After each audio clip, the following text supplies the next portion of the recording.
Saya jelas menyayangkan penolakan sistem kekhalifahan oleh NU itu ya, karena bagaimanapun juga sistem pemerintahan Islam itu diakui oleh semua mazhab Islam, baik kitab-kitab klasik maupun sampai kitab modern. Nah, seharusnya NU itu sebagai ormas besar itu tidak, saya mengatakan tidak alergi lah ya, tidak ikut-ikutan alergi mestinya begitu. Dengan sistem kekhalifahan yang jelas terbukti pernah ada, pernah kita mengalami masa kejayaan ya, bahkan itu bukan hanya 100 tahunan tapi sudah mencapai ribuan tahun. Dan perlu diingat, tegaknya kekhalifahan ala minhajin nubuwah itu kan sebenarnya sudah merupakan janji atau pernyataan Rasul ya, Nabi Muhammad SAW dalam sebuah hadis yang sahih kan itu. Nah, pertanyaan saya seperti saya tulis di Facebook itu kan, kalau ada sekelompok orang ya atau ormas ya atau dan lain-lainnya itu menolak, apakah ini bisa kita mengatakan hadis itu tidak sahih, dhaif atau mungkin malah palsu gitu loh. Nah, kalau itu sahih dan ada yang tidak mengimani bahkan memusuhinya, maka menurut saya ini keimanannya patut diragukan.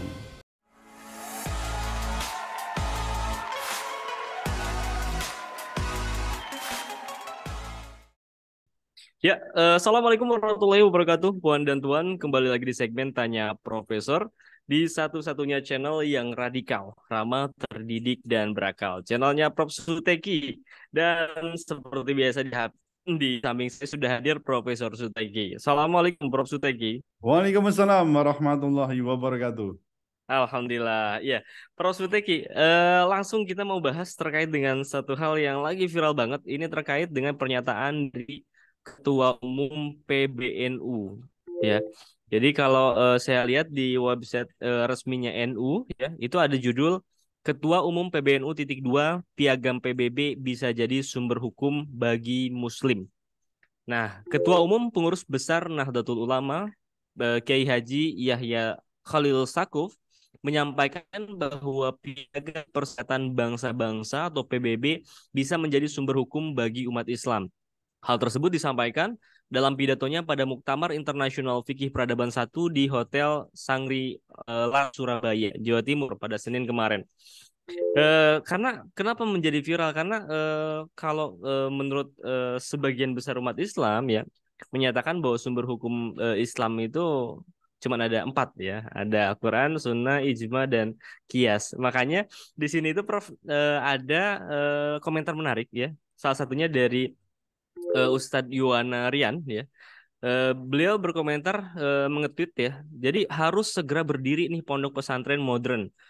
Bukan ngaji kitab klasik, tapi ngaji matan Magna Carta, matan Perjanjian Sispikot, Kutai Resolusi PBB, matan Deklarasi Universal HAM, dan lain-lain. Semua dihafalkan serta syarahnya ya. Cari syarah dan tahqiq yang muktamad dan ya seperti itu. Jadi menarik sekali Prof. Muktamar ini karena banyak sekali ya komentar-komentar di tengah-tengah masyarakat. Nah, seperti biasa saya ingin bertanya kepada Prof. Suteki, bagaimana tanggapan Prof. Suteki terkait dengan pernyataan PBNU di poin ini, Prof? Ya, saya kira tidak mesti begitu ya. Artinya pernyataan Ustadz Juwana itu lebih ke satir sebenarnya. Kalau saya melihatnya itu lebih ke satir itu. Iya, iya. Nah, tapi kalau kita mau jujur ya, di pondok-pondok sekarang kan juga ada banyak pondok modern kan, artinya tidak bukan pondok salafi atau apa itu sebutannya itu. Selain ngaji kitab-kitab klasik, saya kira tidak ada salahnya ya umat Islam itu juga mengkaji dokumen internasional. Untuk apa? Ya untuk diketahui isi dan kalau perlu dikritisi. Untuk selanjutnya apa? Hmm. Bisa disandingkan, bisa ditandingkan dengan isi Ya. kitab-kitab mazhab yang sedang dipelajari. Nah, Hmm. dalam hal ini Oke. diharapkan para santri itu juga dapat mengambil ibroh itu ya untuk selanjutnya digunakan sebagai kajian strategis Mas dalam Ya, apa? ya. Dalam upaya yang mendirikan sistem pemerintahan Islam dunia jika itu sudah memungkinkan kan begitu. Nah, ada kemungkinan sistem kekhalifahan itu berdiri dan Ya. PBB juga berdiri. Kan itu toh?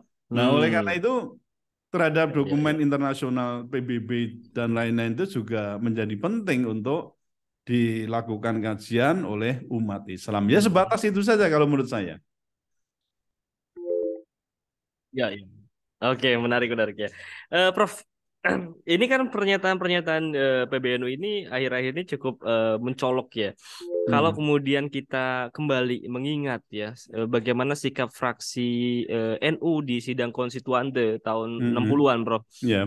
Ini kan menarik ya, jangankan soal mengganti sumber hukum gitu. Dalam hal bersikukuh soal dasar negara aja kan kelihatan sekali, Prof. Kalau dulu itu ya. Hmm. Ya. Bagaimana Prof Steki melihat perkembangan ini, Prof? Ya, kita pun harus menyadari situasi tahun 1956 sampai 1959 itu ya. Terutama di pertengahan 59 kan ada dekret presiden waktu itu. Ya. Tapi sebelumnya jelas itu ada banyak peristiwa yang sebenarnya menunjukkan bahwa saat itu Badan Konstituante itu mengalami deadlock ya sidangnya itu untuk membentuk konstitusi yang baru kan gitu. Karena di situ ada dua kubu yang bersikukuh Ya. dengan pendapatnya terkait dengan dasar Betul. negara.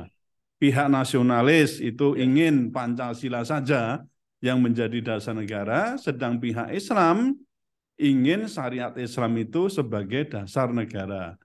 Terutama Masyumi ya waktu itu kan sangat getol sekali Ya. sama ya. Jadi ingin itu ini karena apa namanya sesuai dengan apa itu Piagam Jakarta ya 22 Juni 1945 itu. Nah, NU waktu itu tampil menengahi lah atau bersikap di tengah-tengah. Dasar negaranya tetap Pancasila, undang-undangnya tetap ya kembali pada Undang-Undang 1945, namun keduanya dijiwai oleh Piagam Jakarta. Nah, ini jalan tengahnya begitu. Jadi Ya, ya. tetap perhitungkan agama Islam khususnya itu ya dalam hal misalnya kita kembali ke apa Pancasila dan juga Undang-Undang Dasar 1945. Maka waktu itu kan Pak Soekarno kemudian mengeluarkan dekret Presiden 5 Juli 59 yang prinsipnya itu sebenarnya dijiwai oleh Piagam Jakarta 22 Juni 1945. Tapi memang sikap NU di sini ya tengah-tengah itu. Jadi tidak Ya, ya. ikut misalnya, oh ini dasar negaranya harus dengan syariat Islam enggak, tapi berada di pertengahan. Sampai sekarang kan cenderung ke situ ya. Sikapnya itu ya Ya, ya. di pertengahan itu sikap NU sampai sekarang ini.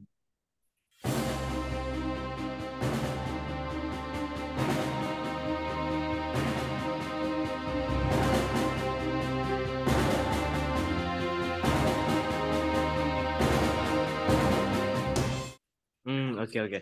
Tapi pertanyaan apa istilahnya? Kita juga melihat ada artikel juga yang ditayangkan juga NU Online dan juga Republika.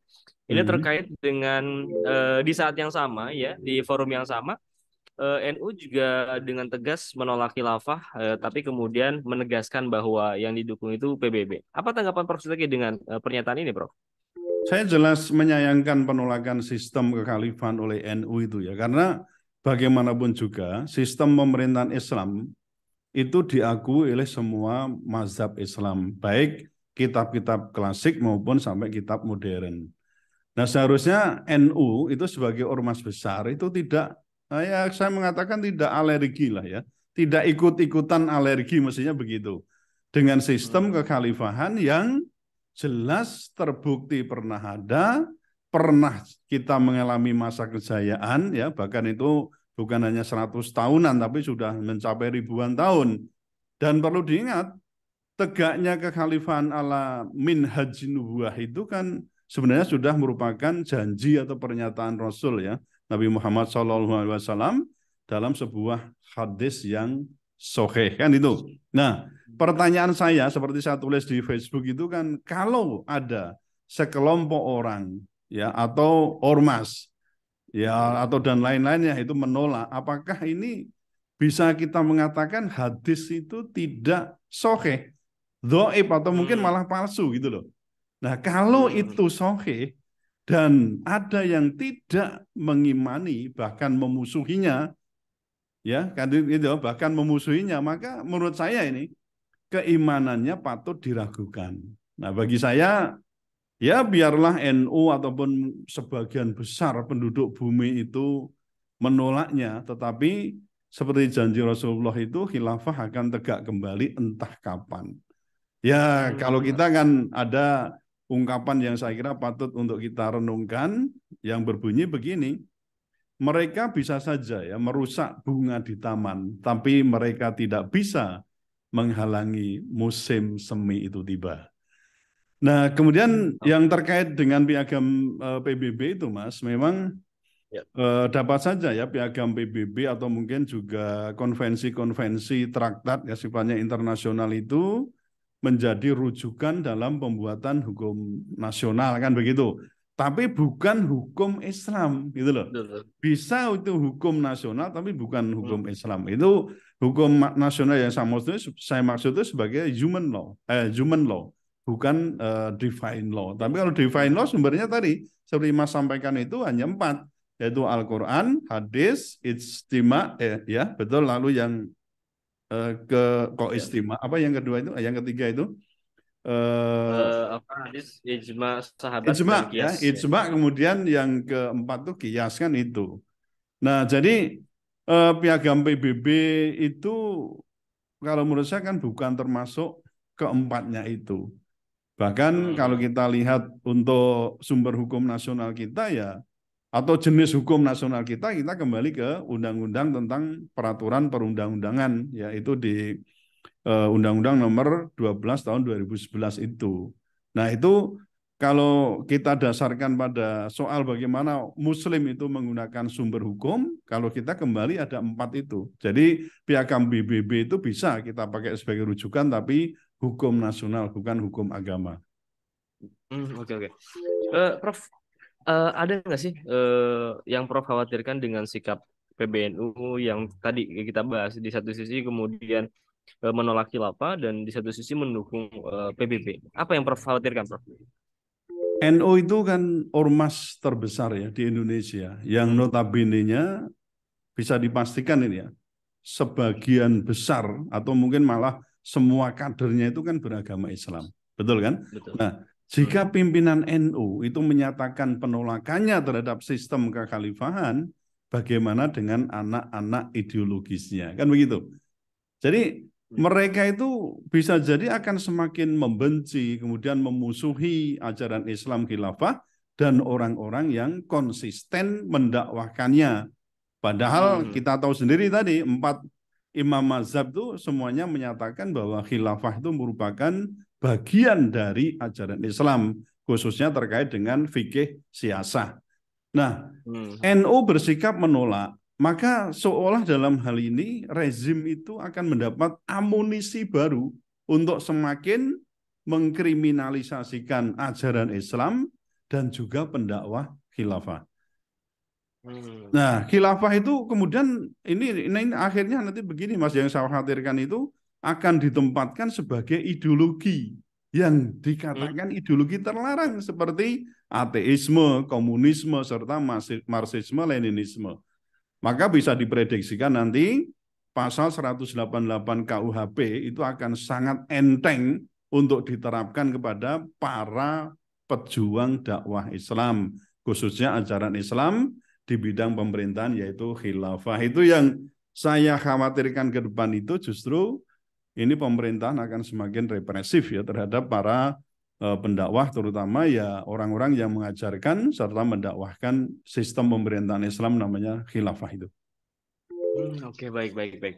Tapi dalam kalau di skala nih, Prof, kekhawatiran itu dalam pandangan jenengan kemungkinan terbuktinya dari 1 sampai 10 berapa, Prof?